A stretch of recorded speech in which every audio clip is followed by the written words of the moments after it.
You know when your baby's first born and you hold your baby for the first time, you know that's going to be the first and your last time. So you make sure you cherish that moment when those times come.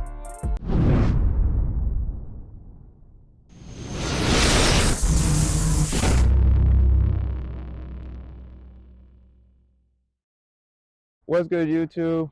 I just wanted to thank you for watching and subscribing. So thank you. I love you. I appreciate you. Know you're going to enjoy it. Know you are loved and valued. Enjoy the show.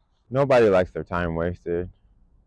If you ever talk to me, you know time. I always tell everybody time is our most valuable asset. Time is our most valuable resource. At the end of the day, it's the one thing we can never get back once it's gone. So, you know that time, especially if you're a parent, you can relate to this.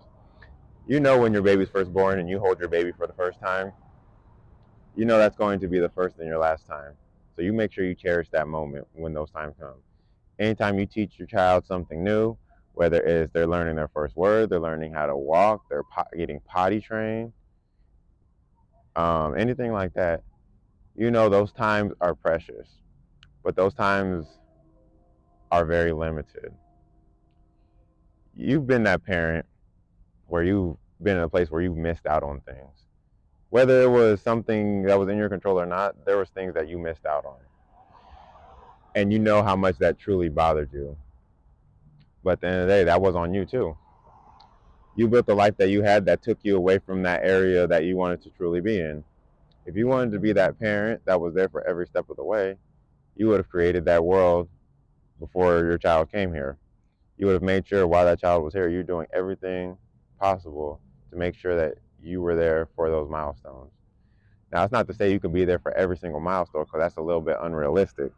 But there are things that you know are one-time deals, one-time opportunities that once the opportunity is gone, it never comes back.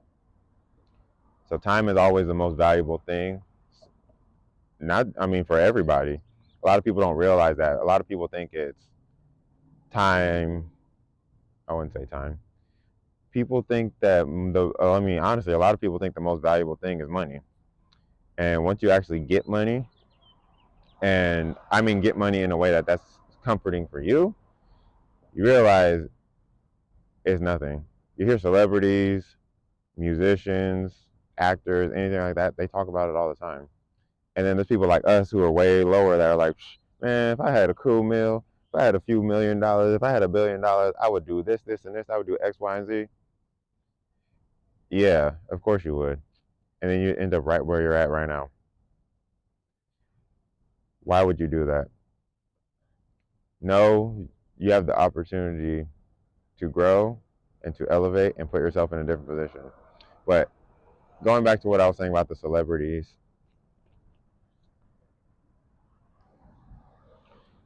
and those musicians who do have money, who attain a life of success that most people only dream of, yet you see them killing themselves. And I don't just mean somebody who's on the come up who's literally going through some kind of depression, who is diagnosed with depression. I mean people who are killing themselves because they are lonely. And these are people with billions of dollars. They had everything that anyone could have asked for. They had the cars, they had the house, they had the women or the men, they had the trips, they had, they had the helicopters, the private jets, they had everything. Yet they were miserable to the point that they took their own life. Clearly, money was not the issue. A lot of those times, if you ever seen people who've gone through things or have reached a level of success and you see those interviews that happen, all of them say, I wish I had more time. I wish I had more time and I focused more on my health. I wish I had more time with my kids. I wish I spent more time with my spouse because now I'm on my first, second, third, fourth divorce. My kids now do not have a good relationship with me because I spent so much time trying to make money and be successful and do something that was more valuable for me, even if it was benefiting them. But now those relationships are now hindered because of something I wasn't willing to give up or give to those people, which was my time. And I understand every circumstance is different. You can't always just give the amount of time that you would like. But when you do have that time with those individuals, make sure it is valuable time. I don't care if you get 5 to 20 minutes with somebody. Make sure that time is adding value to them, to yourself, in some way, shape, or form. Because you never know what that 5 or 20 minutes can do for somebody at the end of the day. You can stop somebody from taking their own life from a conversation. You can uplift somebody who's in depression just by spending that time, picking up that phone, being there for them just to listen to them, being there just to be able to hold them. You'll always hear me say time is our most valuable resource. I personally, I don't spend too much time outside doing stuff that's not leading me towards fulfilling in my purpose. If I'm doing anything that's away from my household, if I'm doing anything that's taking me away from my household, I'm making sure it's something that is adding value to my life and my family's life. So that when I do come home and I'm have that time with my kids, I know I'm doing something that's getting me closer to the goals, the freedom, the fulfillment that I want for me and that I want for them and they want. But I know when I do come home, I give that time, that valuable time. Not just meaningless time where I'm just sitting there like, hey, how's your day? How's life? Let's watch this cool reality show. Let's watch the next basketball game.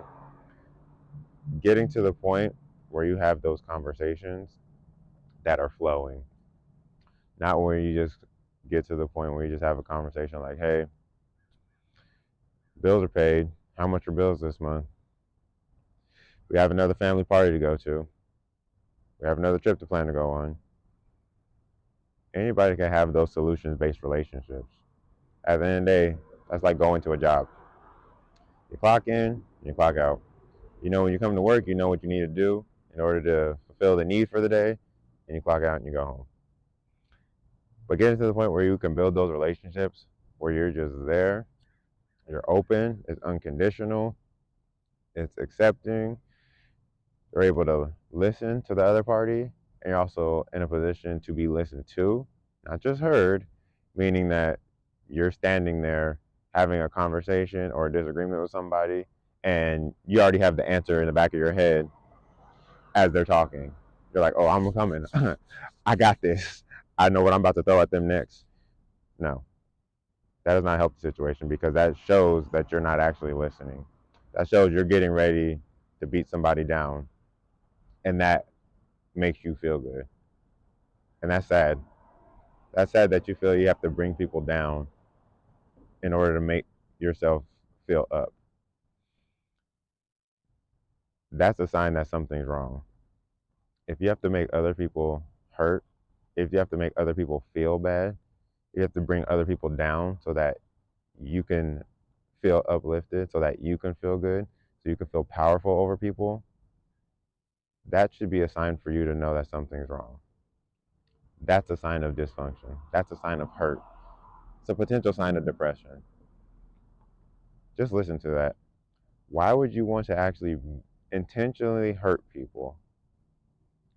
And I don't just mean any person in general, because hurting anybody in general is not good based on the circumstance. But also, I'm more so referring to hurting people who are actually there for you, who love you, who are there for you unconditionally, or who are just there because they're a part of being there.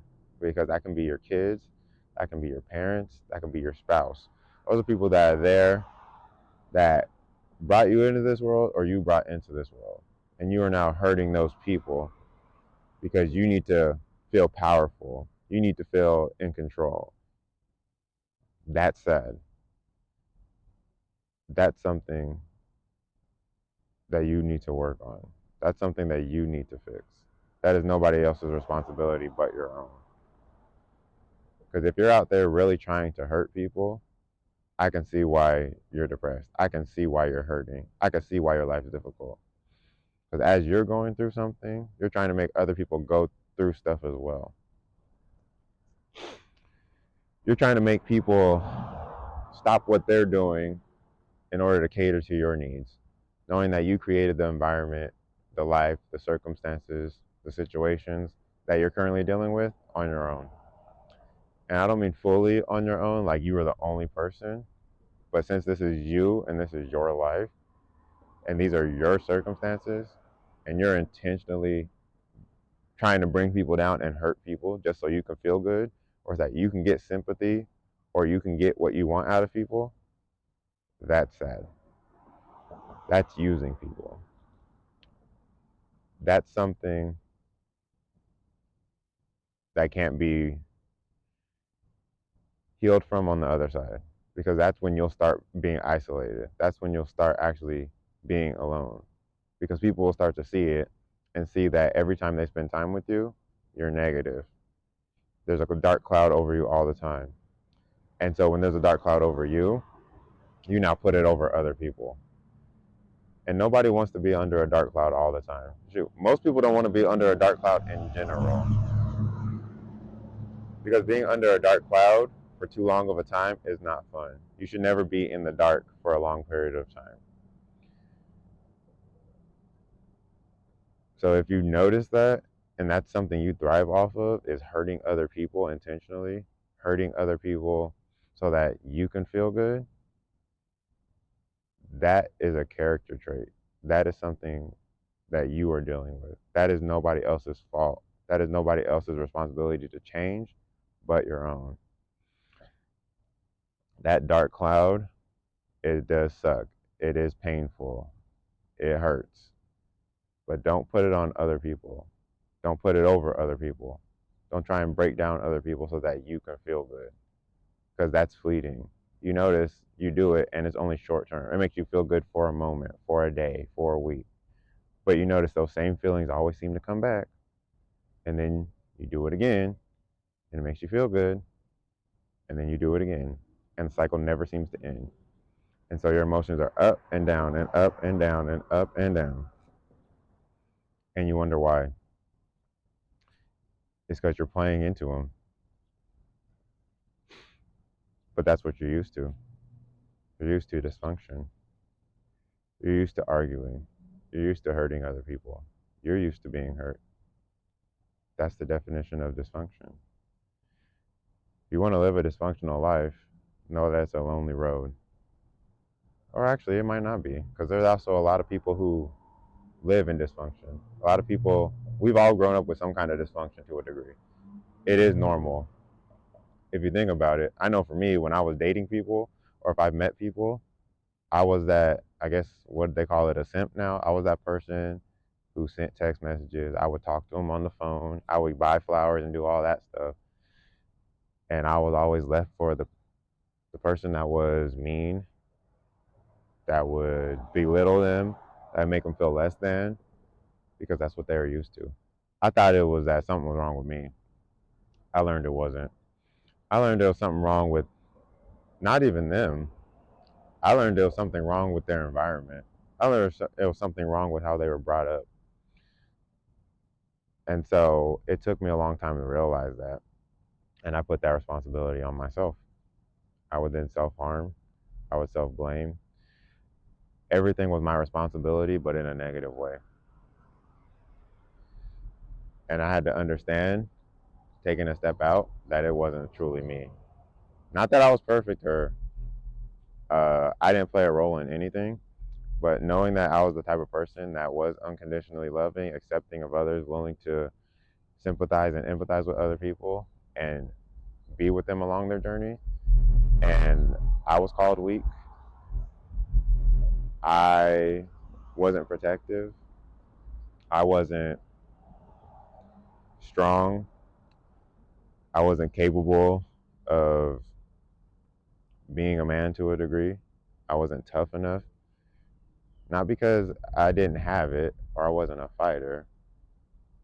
You just learn at some point you can't show everything. Not everything's meant to be that way. Being aggressive, being hard, being cocky, flexing all the time, talking your stuff, that's not a sign of strength. That's a sign of weakness. And I know as I went through my stuff, I had to learn that those people that I would deal with, those people that I would see, that was their life. Dysfunction was normalized to them. So as they would come at me and treat me a different way, leave me hanging, belittle me, talk down to me, disrespect me, anything like that, as much as it hurt, eventually I saw the pattern. And I saw that I did have to change it. But I also saw that when it came down to it in full, it wasn't me. It was their way of coming up. It was their upbringing. It was their current state of environment. So because that's what it was, that's their way of thinking, and that is now normalized to them. So they couldn't see a good thing when they had it in front of them. And I'll tell you this, when you have a good thing in front of you, I don't care what it is. I don't care if it's a good job, great children, a great spouse, good parents. Know that all it takes is one bad decision to mess that up. You have what it takes. Hmm.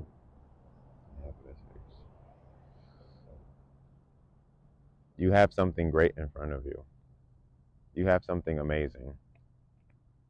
Don't ruin it because of what you feel right now. Don't ruin it because your mind's telling you one thing, but it's not actually happening. Don't ruin it just because. Because you look back later in life because of that one decision you made, and you live with regret. You live with hurt. And it's all on you. Not anybody else's fault but your own. You can be surrounded by amazing people. You can have people who unconditionally love you, accept you for you, are graceful with you, are there to support you, and want to be able to be there for you. And you push everybody away. And then you wonder why you're alone. You wonder why you're lonely. You wonder why you feel like you're going through life on your own, but you're pushing everybody away. That's not anybody else's fault but your own.